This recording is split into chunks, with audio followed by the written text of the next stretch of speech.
Good afternoon, my name is Guillermo Iglesias and I will be presenting our work, Searching for Initial Parameters in Cell Colony Spatial Pattern Generation. I hope you enjoy the presentation. This is the agenda and the topics that we are going to see during the presentation. One goal in system and synthetic biology is to be able to produce self-organization in cell population to exhibit distinctive spatial or temporal features.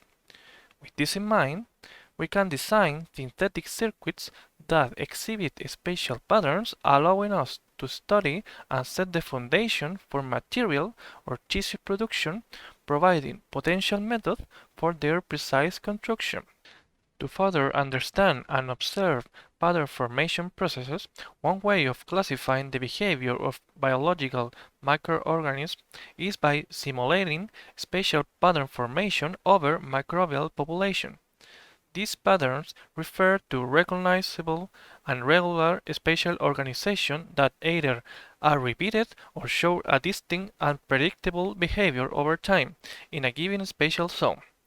At the metric scale of this organism, specific spatial organization or feature I desire, an individual manipulation of this organism is currently not possible, or will likely result in an exhausting and impractical endeavor. The aim is to be able to deliver design and manipulation precision to the level of micrometers in the creation of systems of this kind. Due to limitation and cost present in natural systems and the large amount of resource needed to reproduce these patterns in biological systems within a wet lab, colony simulators are crucial tools for obtaining results efficiently. In this research, we work with Grow Simulator, an agent-based simulator software that produces growing bacterial colony simulation in a 2D environment. Spatial patterns are simulated and generate their organization according to given initial condition. However, given any spatial patterns, it is a complex and difficult task to determine the initial condition involved. Therefore, we sought to develop a tool to fill this gap. Artificial neural networks are a hot topic nowadays, and we were curious about how to harness their power and involve these tools in the task of inferring parameters related to spatial pattern formation in cell colonies.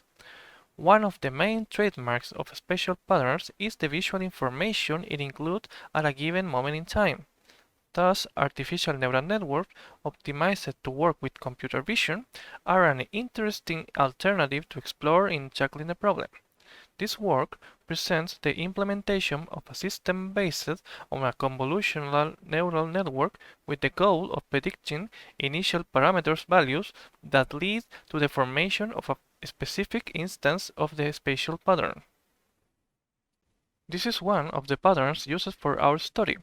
The bullseye pattern is achieved through a multicellular synthetic circuit where the colony patterns organizes as differentiated concentric rings based on detecting gradients of a chemical signal.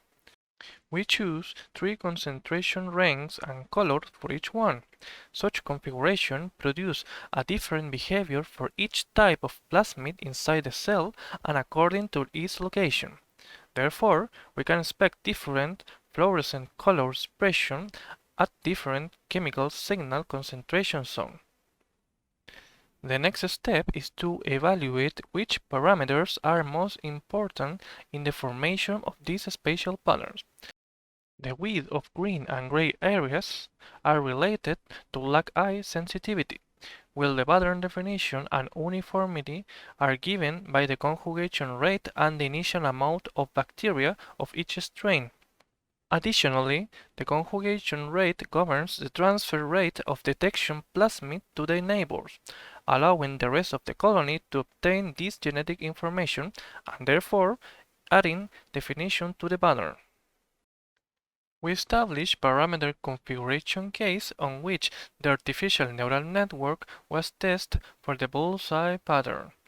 Here, 15 repetitions of the same configuration are run on the simulator, and every simulator is run until the bacterial count reaches 15,000. The goal is to obtain a variety of the different instances of the same pattern. These are random sample images of the result obtained for each of the mentioned configuration when simulating the bullseye patterns. We will use this other pattern in our study. In the sun pattern, there's a circular central core related to an environmental chemical signal and is displayed as a circular grain area. There are bacteria that contain emitter or receptor plasmid, so their mobilization is important to express their characteristic outside the signal zone, producing an external communication between both kind of bacteria and generating the rhizome. As in the bullseye patterns, the most important parameters for the formation of the sun pattern are defined. The definition and density of the central core are given by the receptor bacteria, while the frequency and the length of the outer rays are given by both receptor and emitters. In this case too, 50 repetitions of the same configuration are run on the simulator, and every simulator is run until the bacterial count reaches 15,000 to obtain a varied instance of the same pattern. These are random sample images of the results obtained when simulating each of the mentioned configuration of the sun pattern. Once the patterns and their respective configuration has been established, it is time to do some simulations. Using the genetic circuits and parameter settings mentioned previously, the specification files for the growth simulator are implemented. Each of the configuration is run in the simulator until we reach a total of 15,000 bacteria. Then, a picture of the colony is saved in a PNG format. The samples are saved within a nomenclature in which we gave a tag to each kind of the pattern, a parameter configuration ID, and the sample number, so we can label the dataset with ease. We use AutoHotkey to automate the execution of this process. In total, we obtained 1,000 samples, which will be randomly divided into three sets: 60% for training, 20% for testing, and 20% for validation. Once the dataset generation was done, we implemented a neural network architecture capable of achieving our goal. A convolutional neural network is an abbreviated solution when it comes to image processing and computer vision, because this network uses convolution layers capable of processing and extracting general features from an image. In this way, it is possible to generalize the visual features of each pattern to an extent that the network may be able to classify images as bullseyes or sun patterns and estimate the initial parameters values for producing the desired parameter instance. For this purpose, we have separated the output layer into two sets of neurons. The first set has two neurons in charge of classifying each parameters, where 0 corresponds to the bullseye patterns and 1 to the sun pattern. In the second set, a neuron is used for each parameter, where each neuron will deliver a specific value of the estimated parameter. If the value is 0, then the parameter does not apply. A total of 7 neurons were used here. A rectifier linear activation function is applied to the output of each convolutional layer to introduce non-linearity to the model. To prevent overfitting against certain features, we use a dropout mechanism in the first dense layer. This regularization mechanism is responsible for deactivating some neurons randomly during the training process, thus avoiding cooptation in detection features. This convolutional neural networks is based on the backpropagation algorithm for supervised learning. In this process, we update the weights of the network by using the loss value associated to the calculated estimate, and readjust the weight values to decrease the error accordingly. In this case, two different loss functions were used. In the classification sublayer, we use cross-entropy loss function. This allows us to measure the cross-entropy between the predicted value and the ground truth value, so we can determine which parameters are classified. For the prediction sublayer, a smooth L1 loss function was used. This loss function uses a square term if the absolute error falls by below 1 and an absolute term otherwise. This function is less sensitive to outliers than other small loss functions, for example, root mean squares error loss. In some cases, it contributes to avoiding exploding gradients. These functions were minimized using gradient descent algorithm. Through several iterations and exploration, we determined that the hyperparameters to be used in these networks were a learning rate of 0.01, a batch size of 16 samples in each epoch, and a total of 3,000 epochs. After training the network for 3,000 epochs, we obtained the results shown here. First, 100% ranking hits are displayed.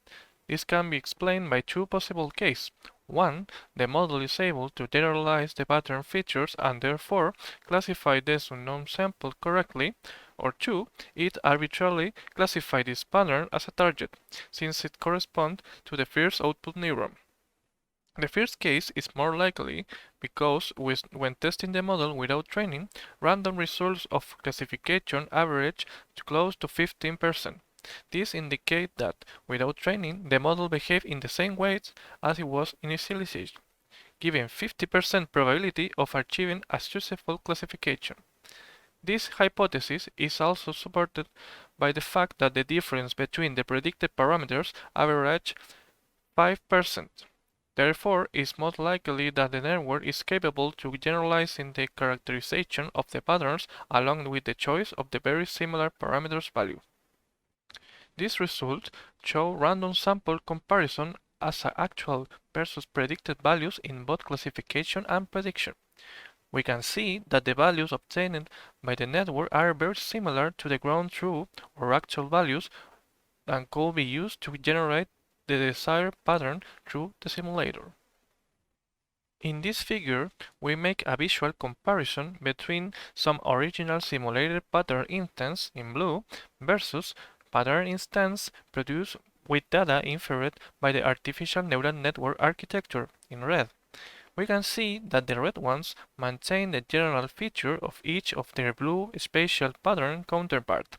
Hence, the network correctly classified and predicts the associated parameters value for a spatial parameter instant reproduction. The CNN-based architecture presented in this work set the foundation for characterizing numerical values for parameter-driven spatial pattern formation in cell colonies. Evidently, other kinds of AI tools, such as autoencoders or recurrent neural networks, are able to extend the approach here presented. The results for executing the proposed architectures show that it is capable of recognizing spatial patterns quite accurately and estimating the parameters for reproduction, such as pattern formation. However, the selection of said parameters depends on what should be buried within the experiment to produce the pattern. This should not be interpreted as a limitation, in that other parameters may be considered. In fact, the architecture is designed to be extensible in this sense, as it contains both set of output neurons for pattern classification and a set of neurons for parameter prediction. The form of the final output layer can be adjusted to meet the classification and prediction requirement for other types of spatial patterns, but also to include other parameter driving colony behavior for the prediction part. Experimentation on this architecture was done through training with variation of selected spatial pattern and their parameters driving formation. One further question that was investigated was, what happens when an image shown in the scene N is neither a pulse nor a zone pattern colony? Our team designed a solution to this question by including an additional output neuron to serve as a nadir label, classifying the image as none of the explicit defining pattern. We had limited success with this approach since the behavior of the nadir output was erratic. That was, the network was unable to assign the nadir case solely to its assigned output neuron, but randomly selected any output neuron to activate.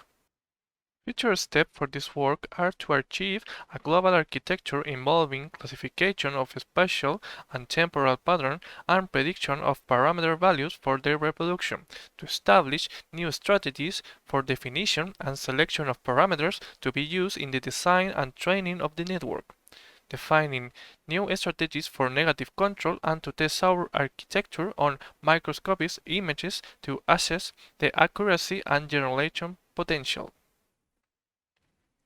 Thank you very much to all of you for your attention and the great efforts made by the organizers of the Alive events that made this experience possible. You can contact us in the following email in the case of any question or comments.